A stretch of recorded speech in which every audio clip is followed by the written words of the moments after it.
approximately 266 post-secondary education programs of some type. There's 2-year, 4-year, very few career technical colleges, more 4-year than 2-year, interestingly. But it's starting to show a little bit of a plateau. You see a steep incline from 2009. Anybody want to take a guess why 2009 it increased? Recession? Could be. Any other guesses? Oh, not that one. What was it, Sharon? The Higher Education Opportunity Act of 2008 that allowed students with intellectual disabilities to attend college and receive federal financial aid in attending such programs. And I did not pay her to say that. But that's significant because it was for the very first time that students with intellectual disabilities were included in the Higher Education Act. And it had a huge impact because the first round, 5 years, each round of funding, there's been 2. Each round is 5 years and up to $500,000 a year for 5 years, $2.5 million. So there's a substantial investment by Congress in establishing these programs and identifying evidence-based practice.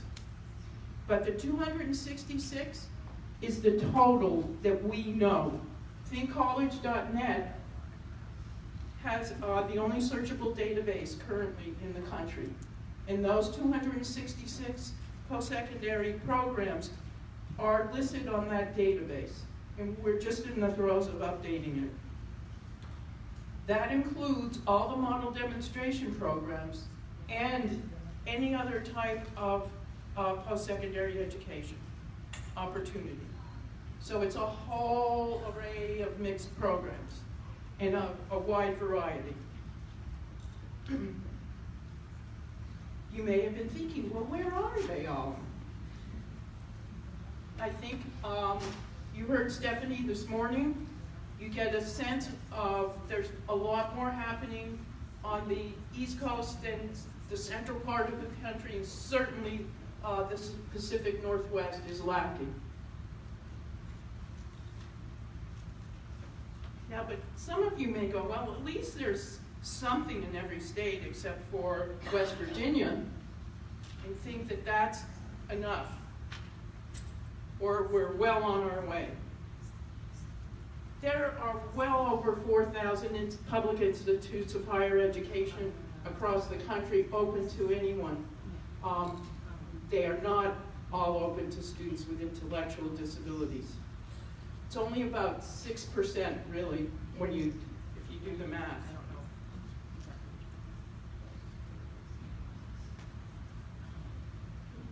So we've got a lot of work to do to grow this. And that's part of the mission of what this coalition is about. Now, I'm not going to go into these 7 barriers that you see here, just to tell you on another project I'm involved with. These were, and we did a bunch of focus groups in Florida to find out why these institutes of higher education were not opening their doors to students with intellectual and developmental disability. And this is the themes that emerge. These are draft. But I think as you're thinking about planning to grow the opportunity in your respective geographic areas, it would help you to start looking at these.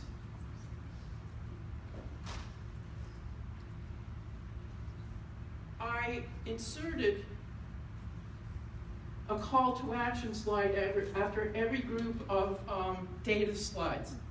So what do you think those last few slides, what's the call to action here? And don't all speak at once. I know it's late, but what is the data telling you? Oh, come on, someone. Yes? We need to increase the amount of post-secondary options in the Thank you. Yes. Pacific Northwest. Very simple. We need to increase the amount of post-secondary education choices that students and families have across the country. I know it looks like there's a heck of a lot more on the East Coast and Southeast, but trust me, I get calls all the time from students and families saying, there's nothing in my neighborhood, and I can't afford to travel and to go to college. You had something you wanted to say, Angela? I was just going to add, I think visibility. We've got to have visibility, and both family, the youth and the families need to be supported in some high expectations and the possibility. And hopefully some of the information you've already heard today, everybody stole my 65% employment rate, but I'm going to repeat it. Now, is this face annoying? Yeah. Okay, just to give you a grounding in the 2017-18 second group of model demonstration programs. By the way, the acronym for them is TIPSID.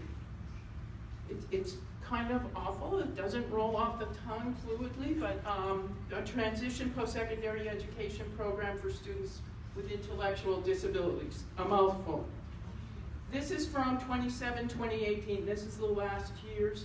We have data on from the second group of those 25 grantees. And you can see, I'm not going to go through each one of these, but you can see the demographics of the sample size. I wanted you to have a sense of that, so when I review some of the data, it can make more sense to you. I do want to point out the gender category. 38% female and 62% male. There's more individuals. Why is that? Why there's so many more boys than girls going to college? More boys are identified as More, having. that's exactly it. However, having said that, oh, you didn't. Jeez. Okay, I like that activity. She said there are more males identified with intellectual disabilities than females in the general population. So naturally there's going to be more males. But I think this is somewhat inflated. And this is just a guess on Deborah's part. I think families somewhat are more protective of female children. And they're afraid probably of the drugs, sex, and rock and roll, if you will, or they're thinking back to when they went to college and are terrified. I'm being extreme here, but I think there's some of that kind of going on. I do not have data on that. That's just opinion. Okay, let's look at academics. Hey, Deborah, can I ask you one question on the last slide? Oh, absolutely not. Can you talk at all about how, because I think sometimes people assume that there's a consistency in the idea of the definition of an intellectual disability, and there may or may not be. When you say consistency, meaning everyone's the same? No, I mean how people are thinking about what is an intellectual disability and who are the students that meet the criteria that should be participating. How much time do we have? I just wanted you to touch on it, one quick talking point, that it's not the same. It is not the same. It is, I mean, there's a high degree of variability about who in students the are. definition that I think you reviewed that this morning, Stephanie, it's very clear that you can drive a Mack truck through that definition. It's an incredibly variable definition, and in fact, the model demonstration or TIPSID programs have struggled with this. What is an intellectual disability? Do I need a document? You're shaking your head, yes. I see the Portland State folks, because I know I've had conversations with you. You're not the only ones, you're not alone. It's a real issue, Sharon. I would disagree. I think it's clear and people aren't following. Well, we can, I would, from a federal perspective, I would agree, but I think that's the problem, Stephanie, is that I think that it's not, that people are making decisions in part because across our states, I mean, we have a lot of variability about what it means to have an intellectual disability. It means one thing in school, it means a different thing in a Medicaid program, it means a different thing for Social Security purposes, it means, it's a systemic question, and I think I can tell you there's a massive variability across programs, and even those that are not model demonstrations. And having said that, there's also variability across the support needs that students, let's assume they all have an intellectual disability. The level of support students need are very, very different, and there's a tendency that I'm seeing now toward lower support needs and programs. Any more wonderful questions, Sharon? Okay, course access. This is an issue. In case you can't see, the blue courses down here are what programs from the model demonstration are reporting are inclusive. It started, this is from the second cohort, or tips, it's 43%, 45, and 53. The good news, it went up a little bit. The number of specialized courses is at 47%. This hasn't changed much over the whole funding period, both from the first cohort and the second cohort. Anybody have questions on that? I do. So I was wondering, is there a criteria that we can use to enable more inclusive courses to be in their applications? And I didn't pay you either.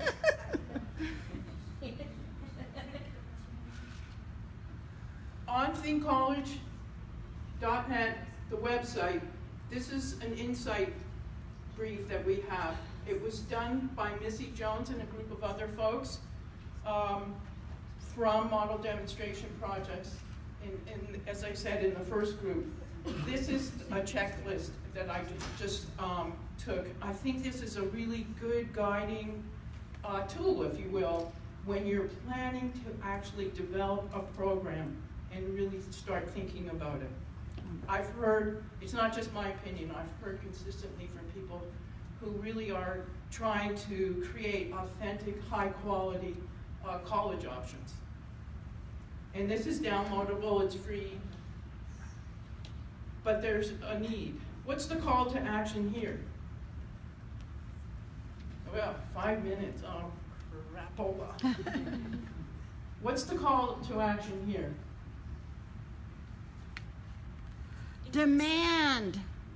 Demand. Will help. Demand. Inclusive best practices. Yes. We need to have more inclusive best practices. And demand helps create them. So you're both correct. Another one. Yes. And also someone who's like going in and making sure these programs are inclusive. Is there any? Inclusion police. Yes. Is there any police? Yeah. No, not really. The National Coordinating Center is working with each and every program to take a look at becoming a more authentic, inclusive post-secondary education program. And we based it on the data that each program submits to us, which is quite substantial and probably burdensome, if you will. Right, PSU?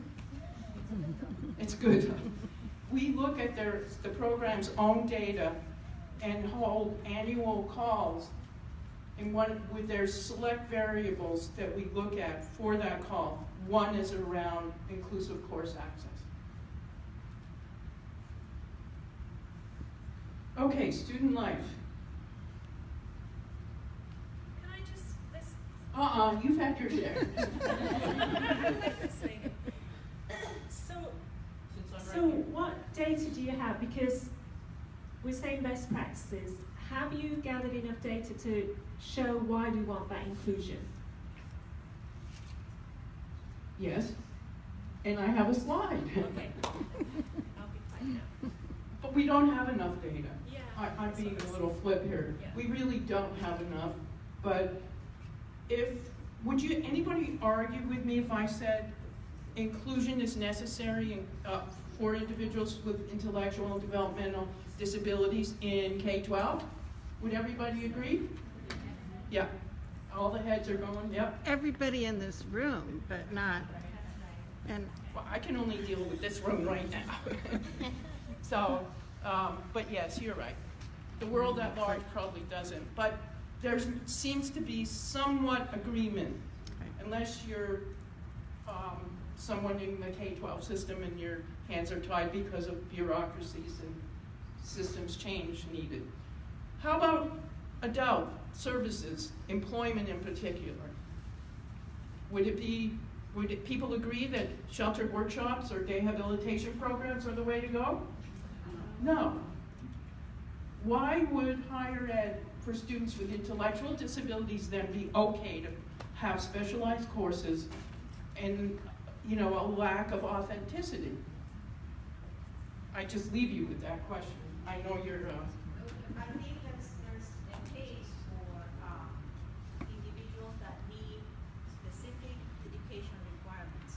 I'm not saying that that's the way to go, but we all have programs in which we provide those specific supports, and I think that we need to build those supports before we get students in the programs. And that's the problem. The problem we are having is funding to create those support programs. And once that grant disappears, how are we going to get that funding? the majority of programs do not have, there was 27 grantees in the first round and there's 25 in the second. The majority of the 266 programs, and I would venture to guess there's probably a number more that we just don't know about, have not had 1 red cent from the federal government. Yeah, I know that. So they're making it happen. Yes. But families cannot pay for it. Sometimes. Many of these programs, I'm just going to address the family thing quickly because we're out of time, I'm assuming. If a program becomes a comprehensive transition program and goes through that process, students may be eligible for federal financial aid. And there's the Siegel Ed Award from National Service is commensurate with the Pell Grant. So there's another opportunity. It could be close to $10,000 a student could be eligible for. So there's other funding opportunities that one must look at, and I would encourage people to think of a more blended or graded approach. Because then there's VR, there's DD, Medicaid, waiver, so forth. Okay. 11% of students lived in the host institute of higher education's housing. 21% lived in non-higher ed housing. It might be in their own apartment, it might be in a group home, it might be in a staff department, or whatever you all call it in your home communities. 68% lived with family. Clearly, there's a much greater need for students to have on-campus housing, or even off-campus housing with supports. But this is the way it kind of breaks out. What's the call to action? We need more. Simply put. Okay, employment. We're going to look at predictors of employment at exit, before, during, and after.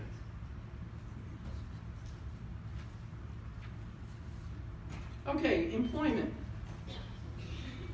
For the model demonstration program, 47% of students attending, which is hundreds of students, is at 47%. Now, while students are in college that number of hours students work is extremely variable. Because they're taking classes and they're participating on campus. Yes? So it says 47% of the students in the study are employed while in college. Do we have a comparison for college students just across the board? Oh, I deleted that slide. Yes, we do. It's running a little higher than the undergraduate population in terms of employment. The students in the model demonstration program are the rate of employment is a little higher. And I actually think career services from the Host Institute of Higher Ed would probably learn a lot from what employment services and supports are being offered through this program. And some of that is through the 31% are receiving services from Voc Rehab. Interestingly, and I think this is important, and you'll see why I'm saying that, 56% of the students had never held a job before. Now, that while it's good that more students, as a result of participating in these college initiatives, are achieving employment, there's a disconnect or a gap in the K-12, between K-12 and higher education. Predictors of paid employment at exit. Those students who had paid employment prior to enrolling in the TIPSIT. That means when they were in high school or even earlier, there was some type of critical discovery process and looking through more paid employment. There's research literature just in the general disability community that identifies students in high school who have paid employment had a greater chance of paid employment as an adult. Here's a no-brainer. Paid work predicts paid work. I mean, students who obtain paid employment while they were in a program were 15 times more likely to have paid employment at exit. That's pretty powerful. Have I convinced you all yet that paid employment while in the program is a good idea? You know, this shocked me. What didn't predict paid employment? Unpaid career development experience was not found to be a significant predictor. Anybody want to take a guess why? Yes? To me, it's just not real. It doesn't have the same level of expectations that students have to rise to.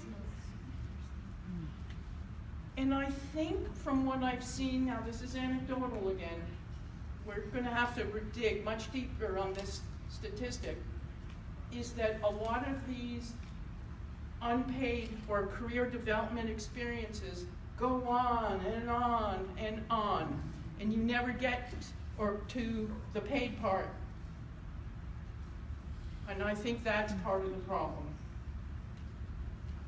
Can I add something to that? Lowered expectations. Lower expectations. Lowered expectations. Yep, thank you, Sue. What's the call to action here? Come on, it should all be more jobs, paid, employment. Money. Free eds. Use free eds. That's a whole other session. You're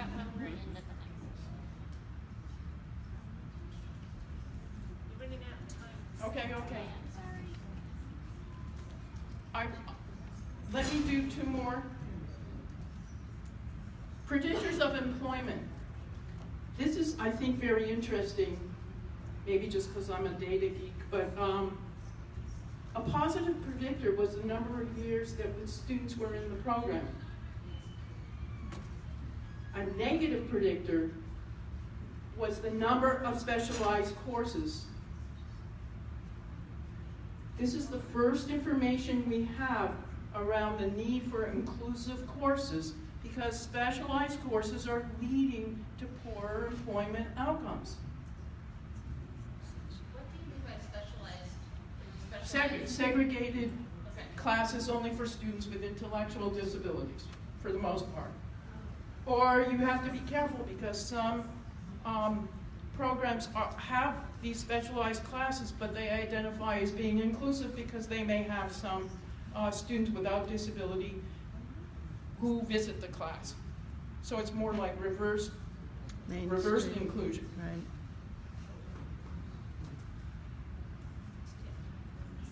Call to action here.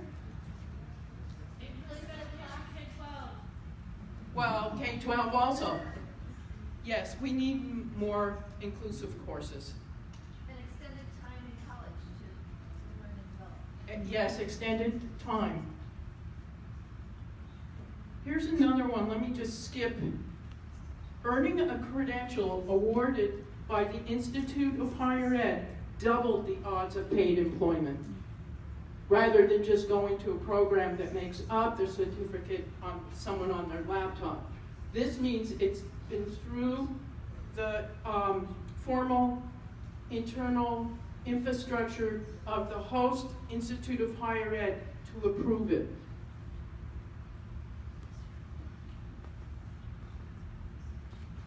Okay, I can't leave without these last two slides. You've seen this before, and I think it's kind of like a thing today.